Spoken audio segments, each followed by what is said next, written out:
Welcome back to the Infection Control Exchange. I'm Wayne Tucker, your host for this podcast, and I'm located in Halifax. And in this episode, we're going to take a candid look at infection control in terms of what we're doing well and the areas that require improvement.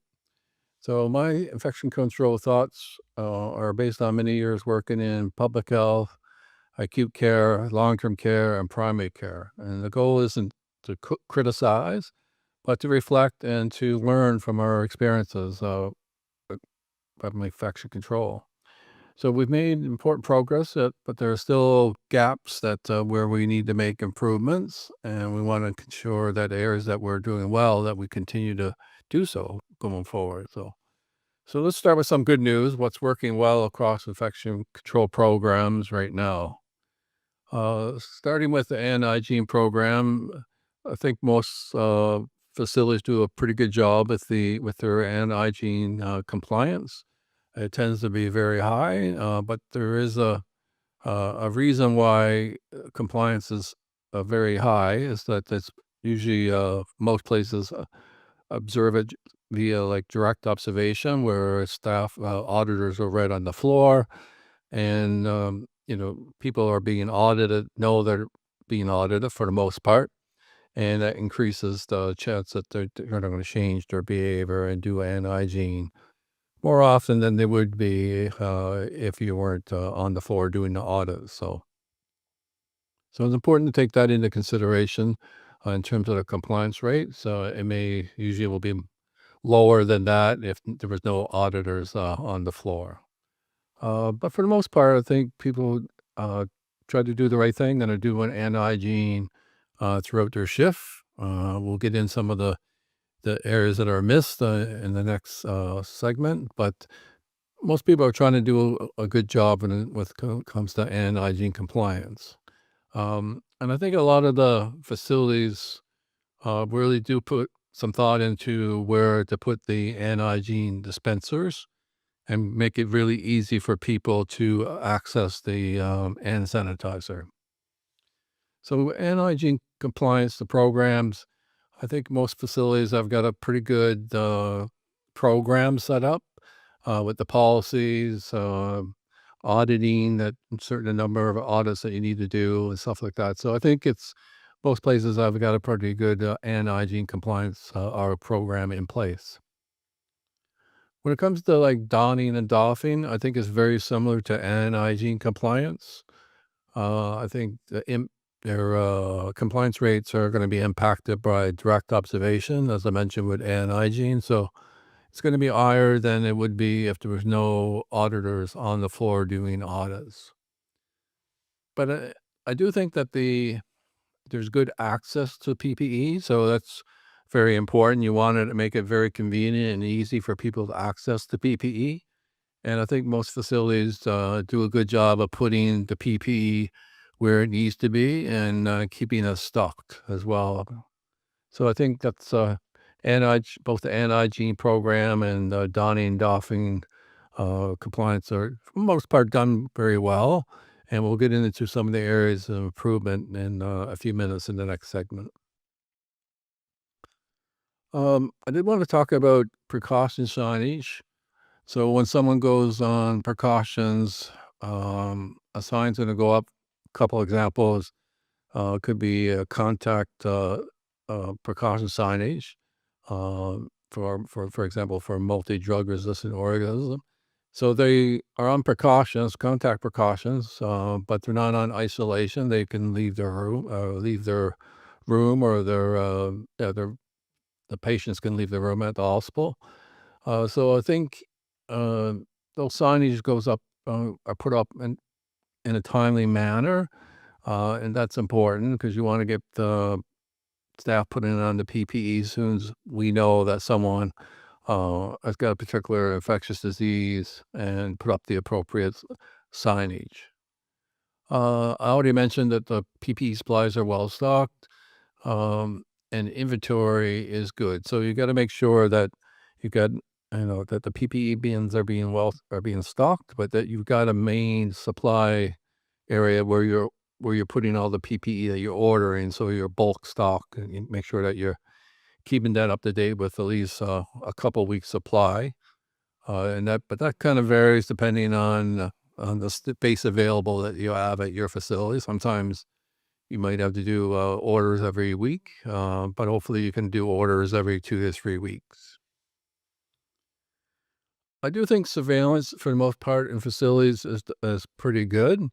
I think most places, whatever their system is, are tracking new symptomatic residents and patients, and adding them to the EMR or any paper-based systems they have for surveillance. So, and that's really important for outbreak management. That you're looking at that on a daily basis, and seeing, for example, the IPAC manager or IPAC lead is looking to see, potentially if they're seeing an increase in the number of cases on that particular unit or a floor of the, for example, hospital or long-term care home.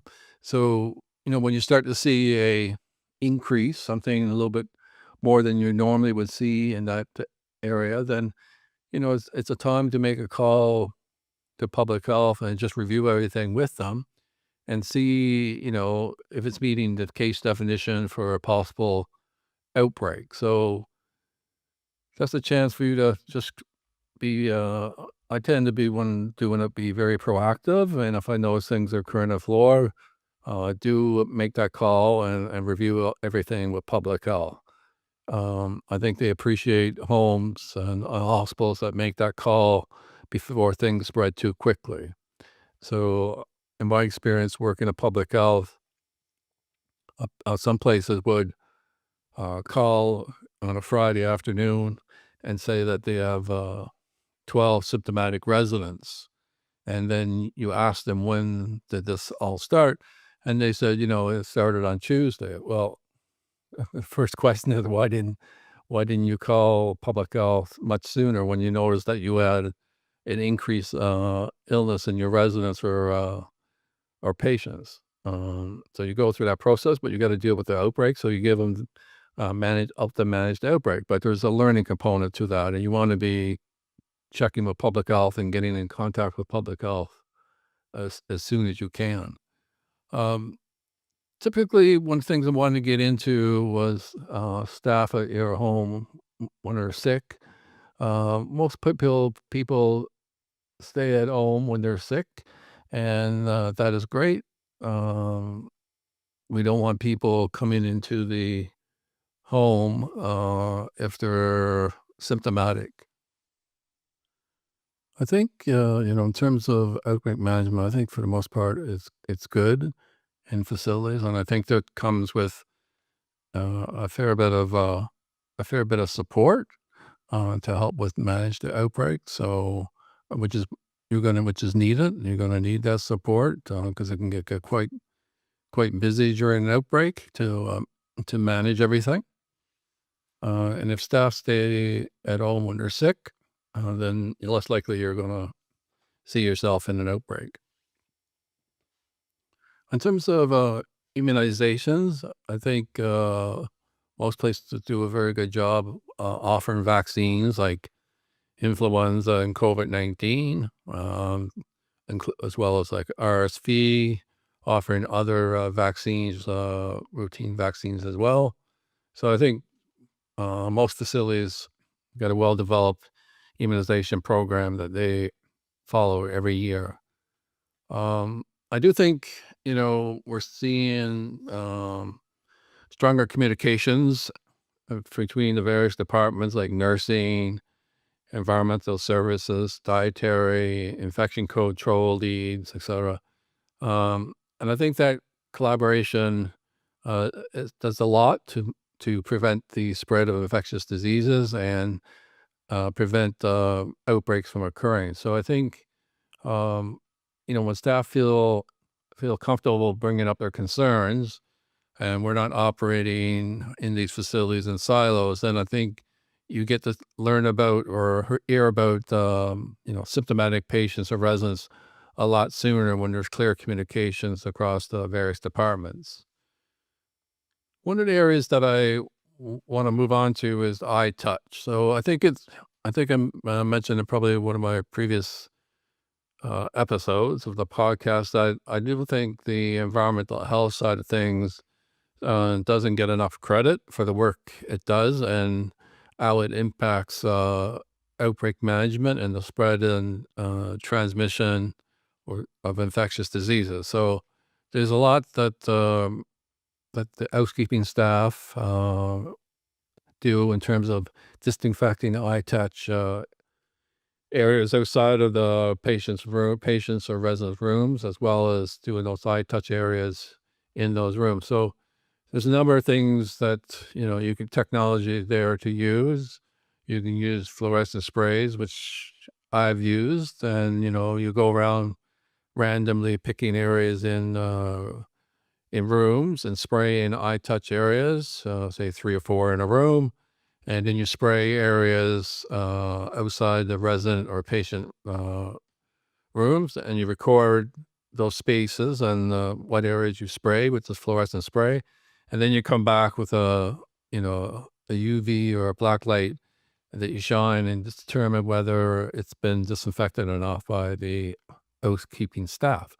And then you can bring that feedback back to the environmental service manager, and he can then look into who was working that shift or on that floor, and then provide them with feedback about how they're doing their eye touch disinfecting. And it's extremely important because during during an outbreak, you're going to need to increase the eye touch disinfecting to help prevent any further spread of any pathogens like influenza or COVID-19. So the more that you do in terms of your eye touch and increasing it during an outbreak, the more likely you're going to get out of that outbreak sooner. Another thing, some equipment that I've seen and had a chance have it demonstrated, is the use of equipment that tests for on the spot for organic matter. So you can kind of use that to provide your housekeeping staff with with some feedback about how they disinfected a room. So you just kind of work with housekeeping staff one on one. You're using this equipment. You do a test before they disinfect a room, for example, and then you have them go in, disinfect the room, and then you do testing afterwards again and see, obviously you want to see a drop in the score after they've disinfected the room. So there's technology there that you can use to kind of help monitor and audit how well your eye touches areas are being disinfected within your facility. Just want to talk about the immunizations a little bit more in terms of the cold chain.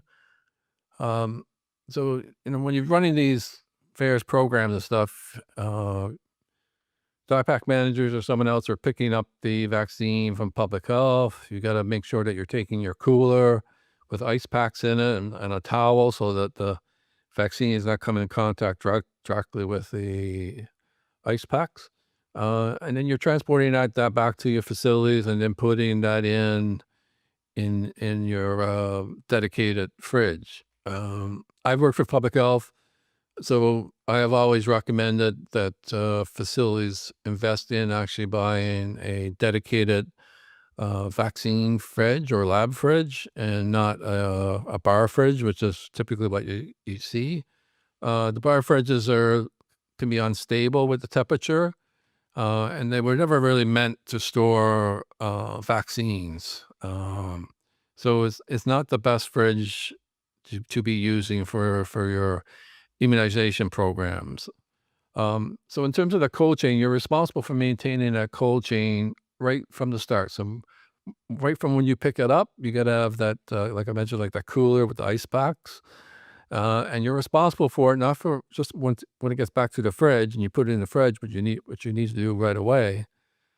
But it's right from that point until you actually give the vaccine to, the residents or patients, you're responsible for that vaccine. So when you take it out to go do your immunizations, you need to have the cooler ice packs in the coolers and take that up to the floors to give the vaccine. And so you're responsible for maintaining that cold chain right from the start, right up until you actually administer that vaccine. In terms of lab testing, I think most places I've got a pretty good system. From my experience, and I do a very good job with their lab testing and getting it done as quick as possible, so that they know where they are. For example, if you're seeing an increase in symptomatic residents, you can administer uh, the appropriate PCR test and hopefully get the results back in a couple of days. That tends to sometimes fluctuate, but you want to get those results back as soon as possible. Um, in terms of the next area I want to cover was, I think COVID-19 and the pandemic created some high standards to meet. And I think most places are working quick to make the adjustments that they need to make for those higher standards, regulations, guidelines. So I think infection control is much more on the radar for a lot of people since the pandemic. And I do think that's a very good thing. Um, some people may not agree, but I think it, especially for long-term care, I think it's changed a lot of the standards or the quality, the high standards that you need to meet. And I think it's taken it to a better area, a better place where you can improve, where we're improving the infection control programs within long-term care, for example. So, so there's many things I think that to celebrate, I guess, that we're doing a great job uh, in these facilities, and I think staff are working very hard to implement a very good infection control program and protect the vulnerable residents and patients. Um, but while we've come a long way over the last few years, like as I mentioned, since COVID-19, there's still areas where air infection control isn't meeting its full potential. And these are the things I want to get into in the next segment that we'll talk about what isn't working. So to start off, areas that are not working as well, okay, I'm going to start again with anti-hygiene compliance. We've already talked about direct observation. So, you know, there's still areas within anti-hygiene that staff need to make improvements upon. So one of the things that I've done when doing orientations and stuff is to review with staff, for the anti-hygiene uh, areas that they're missing, for example. So it's important to provide feedback. Are they doing their wrists? Are they doing the thumbs? Are they doing their fingertips? Reminders about anything that's interfering with doing their eye and hygiene, so any jewelry, for example. So these are all things, feedback that you want to be given to staff, so they learn and they understand why these policies are put in place. So that feedback needs to be provided, on the spot, and show them and to explain to them what areas that they're missing, because it's going to be different for different people. Some staff might get close to covering all the areas, but they might be going too fast. And, you should be in that range of about 15 seconds to adequately cover all the areas of your hand. The PPE donning and doffing compliance, like I said, that should be I, and I think most places it is. But you learn some of the things, and I also do that in orientations as well, and education sessions that you got to get into the very specifics of donning and doffing, and look for areas where what are being missed. So, are they covering all their areas, you know, for example, are they wearing their mask appropriately? Is their nose covered, for example? Are they putting on their gowns properly? Is it tied? Is there any gaps in the back? Uh, Things of that nature. So, are they putting their gloves on appropriately? Are they putting on their face shields appropriately? So you want to provide that feedback. One of the things that I've in the past provided education to staff is and when doing orientations or on the floor education is that we have to help one another. So as I mentioned in the previous post, it's kind of like health and safety. You got to be willing to help one another and help build that culture. So if you see a colleague with the back of their gown exposed and they're about to go into a resident or patient room, then just stop them and say, you just need to fix your gown in the back there and assist them if they need some help. So it really is a team effort to protect everyone. And donning and doffing is no different than like hand hygiene. So if someone missed doing their hand hygiene, just explain to them that you didn't do your hand hygiene going into that rooms. And I also think we need to empower the patients and the residents as well. And for them, if they notice that someone's coming in the room to provide care and they're not wearing the appropriate PPE or they haven't done their hand hygiene, for example, to remind them to do the hand hygiene. So I'm certainly a strong advocate for putting signage up to remind healthcare providers to do the hand hygiene and to wear their PPE. I did mention earlier that for the most part, precaution signage is put up pretty in an appropriate time, but we do have to be careful that you know we get the signage up when it needs to go up, so the precautions can be put in place as soon as possible. But also, we got to make sure and be careful that we take someone off precautions as soon as possible. So we don't want to have them up on precautions any longer than they need to. So, you're reviewing your guidelines and you're in contact with public health, and you take people off precautions as soon as possible so that they can get back to seeing their friends at the dining table during their meals and everything. Saying we don't want people under precautions any longer than they need to.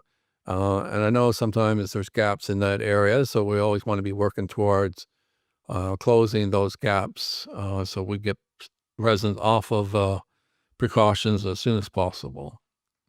Already in terms of eye touch disinfecting and the audits, I mentioned that. So, and I mentioned some of the tools that are in place to help with the eye touch disinfecting. One thing with that is you got to make sure that you increase your eye touch in a timely manner when you go in outbreaks. So as soon as you go in an outbreak, those designated areas that are an outbreak or public health may want the entire facility to increase their eye touch.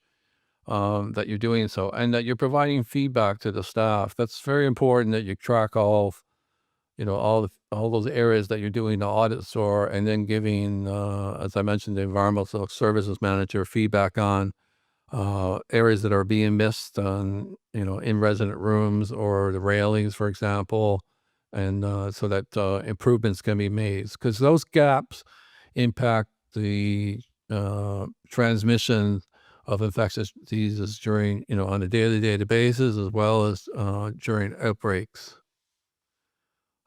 Daily staff idles, is one of those areas where you can just kind of quickly review things, IPAC with staff and anything areas where improvement is needed. Not staff are not always, looking through their email or reading their email as often as they should. But you need to be kind of, doing those quick huddles with the staff and providing some feedback about where the improvements need to be made. On surveillance, I think, for the most part, as I mentioned, it's good, but some of the areas that where improvements are needed is ensuring that whatever way you do it in your facility, that there's no gap. So those gaps can impact an outbreak. Whether one is declared or whether it's declared over by public health. So you need to be tracking all your infections within for residents and for patients, and make sure that's matching the EMR. So whatever way you do your surveillance, you got to make sure that all your documentation across the different pieces, whether it's some of it's paper, some of it's in a electronic medical record, that's all matching. You don't want to be a mismatch between that. So you got to watch out for your gaps with that, because that surveillance stuff, surveillance information is extremely important for seeing a potential outbreak happening in your facility. So in terms of residents on precautions, I've mentioned that, make sure it stays current. We don't want anybody to stay on any precautions any longer than need to. So I'm not going to go through that part of it again. I've already explained the reasons why. Um, in terms of outbreak management, one of the things that I've noticed from working on many different sides of it is that, and I think COVID-19 has increased it. So line listing has always been a common practice, to put all your residents and as well as staff on the line listing. But you know, things have changed over the years. I think, especially since the pandemic. So I think you got to keep that constant communication with the staff, providing updates through emails, through meetings, through the huddles, and work on building that infection control culture, right? So it's very important for outbreak management and for IPAC or infection control in general, that you're working on building that culture, because you want to build a culture that staff really understand why these infection control measures are in place and why all these protocols need to be followed, right? So in the training that I do, I'll always explain that, you've chosen to work with a very vulnerable population, whether it's a patient or a resident of a long-term care home. So, you've made that choice of where you want to work. So now it's your obligation to do everything you can to protect those residents. That means staying home if you're symptomatic until until you're feeling better and no longer symptomatic. So we got to always think about where we decided to work, and make sure that we're doing everything we can to protect our vulnerable residents and patients. So in terms of another area I want to talk about is gaps in N95 fit testing. Um, I think I should have mentioned earlier, I think for the most part we do a pretty good job of it, but it can sometimes get beyond, we can sometimes get behind in our fit testing, especially for new staff. We got to make sure that we have them getting fit tested in a timely manner. Ideally, they should be tested before they start their first shift, because you never know when an outbreak is going to be occurring. And you want to make sure that they have the appropriate mask fitting for them if it's needed. So we should continue to do the N95 fit testing.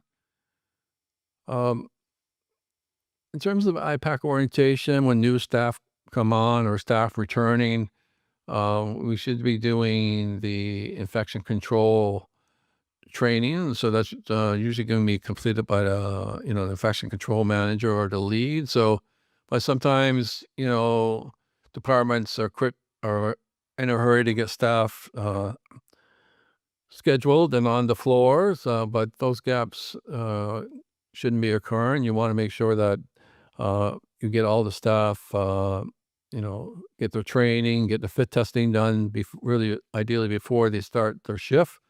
So I think, having good communication is important across all the departments. and make sure that, you make yourself available to do that training. I usually, unless I was in a meeting or something, did the training as quick as possible, same day. Uh, Usually it was, one-on-one or a couple of new staff that's starting. But important to kind of get that done as, as soon as possible so you don't have any gaps. When it comes to immunizations, it varies probably quite a bit across facilities. I think sometimes immunizations for patients and for residents is usually much higher. That's certainly good to see. For the most part, the uptake for COVID-19 vaccines and influenza vaccines are high, and that the residents getting the necessary protection. Not everybody, all residents are going to be willing to get it. There's going to be some refusals, either by the residents themselves or by the POA.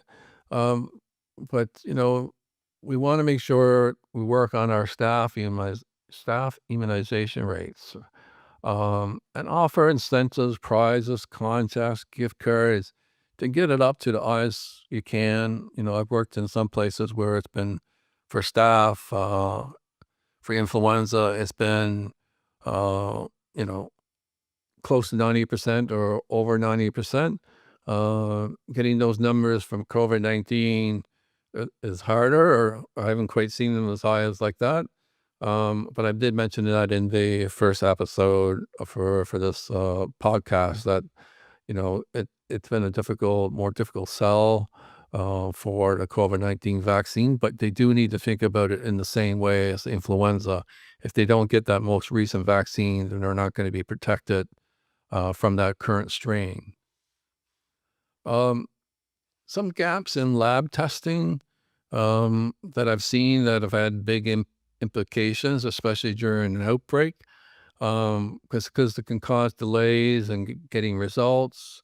Usually what's happening is that the lab requisition is not being filled out in an appropriate manner, and there's gaps. And what happens is that the public health labs refuse those samples. They don't test it, and that can really throw a wrench into things in terms of outbreak management, because you're going to have to retest, and sometimes it's too late to retest the resident or the patient.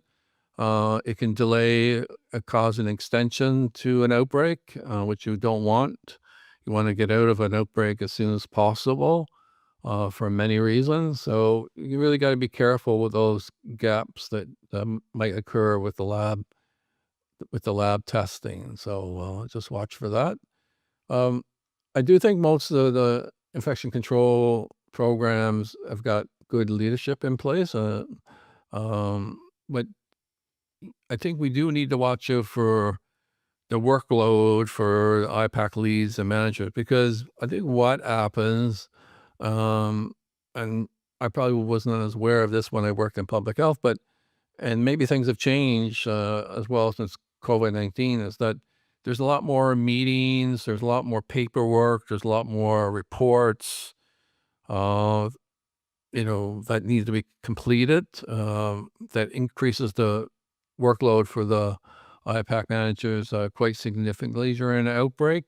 Um, and then the downside of that is they're not on the floor as often as they should be. So it takes them away, and they're in their office more often, and spending less time on the floor, which is really not what you want to be seeing. You want to see those IPAC managers out on the floor, um, going around and checking to see how the IPAC measures are being implemented. So that's just a downside that I've seen over the years, is that during outbreaks, you don't get on IPAC leads and managers and on the floors as much as that they should be, and would like to be, but they have to do all this paperwork and reports and websites they need to go to and everything to for all the channels, for the communications for everyone. Um, I think the increase in the standards and guidelines, which I mentioned earlier, I do think it's a good thing that's come out of COVID-19, but it does make it a challenge to meet. So we do need to ensure that the IPAC managers and the leads have the staffing resources that they need to meet them.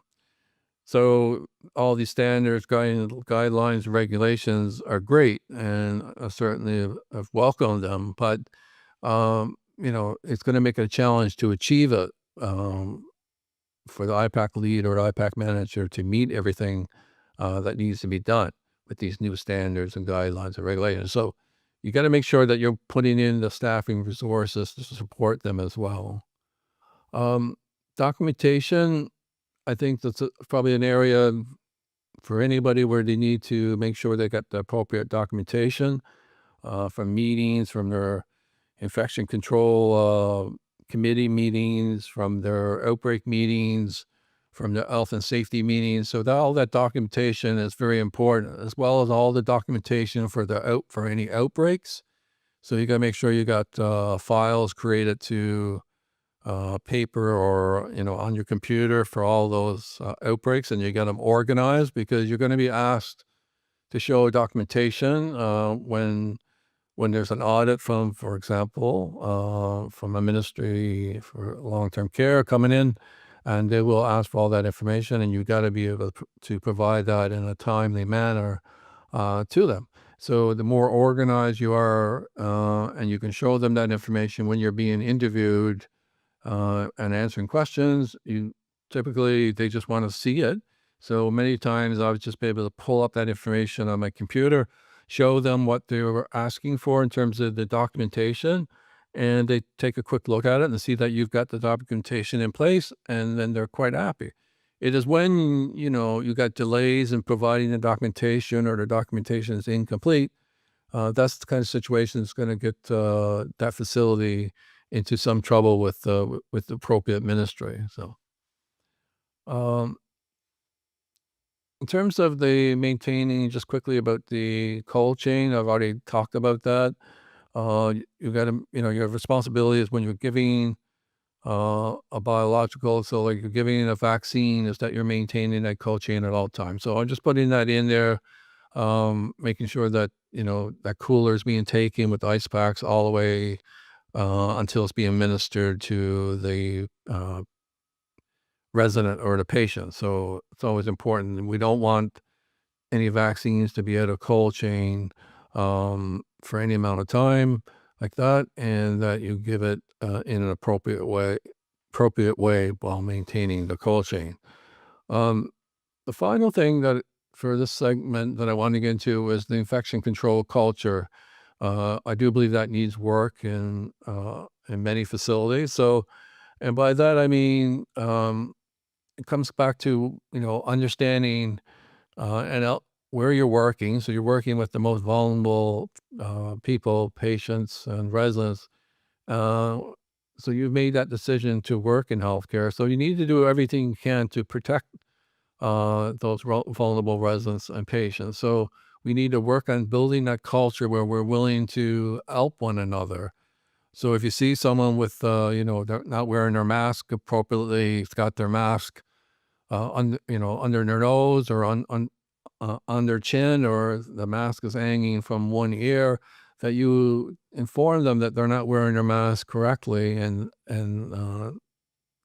have them, make the adjustment and fix how they're wearing their mask. So you got to, and it's the same thing for donning and doffing and hygiene, that we're helping one another out and building that culture, because that goes a long way. And IPAC managers and IPAC, leads and champions are not going to be everywhere. They're not working every shift. You need to work on building that culture from the ground up, from the frontline staff. It will never work if you're building it or strictly from a top down kind of management style approach. You've got to empower the frontline staff to help one another and build that culture to control the spread of infectious diseases, to improve upon the infection control program, And then you'll have something that will last a very long time. Always need to work on it, but when you get that culture built, um, you come a long ways in terms of improving infection control. In the next segment here, the theme of this year for the National Infection Control Week, bridging gaps and building bridges. I think it fits perfectly. You know, every audit, every outbreak response, every lesson learned is a chance to connect better across our teams, right? So that collaboration is so important. Like I mentioned, so important building that culture. So whether you're in long-term care, acute care, public health, infection control leadership means showing up, listening, and keeping prevention visible. So the role of leadership is being out there on the floors as well, showing people that you're got a presence there and you're available to answer any questions that may come up. So, as we wrap up this episode of the podcast, I want to thank you for tuning in to the Infection Control Exchange. If this episode makes you reflect on what's working and what still needs work, I'd love to hear your thoughts. Please like the posts for these episodes and drop a comment, and be sure to share the Infection Control Exchange within your social network. Um, there are just so many areas that impact infection control, and I tried to touch on many of them today, but I know I didn't get to cover them all, and I might dedicate another episode in the future on talking about what is working in infection control and what is not, and where improvements are needed. So you can listen to all episodes on Spotify, Apple Podcasts, YouTube, and soon Amazon Music. And of course, follow along on LinkedIn for upcoming discussions. So until next time, keep leading, keep doing well with your infection control programs. I know everybody's working very hard, and keep building those bridges to improve infection control. Thank you very much.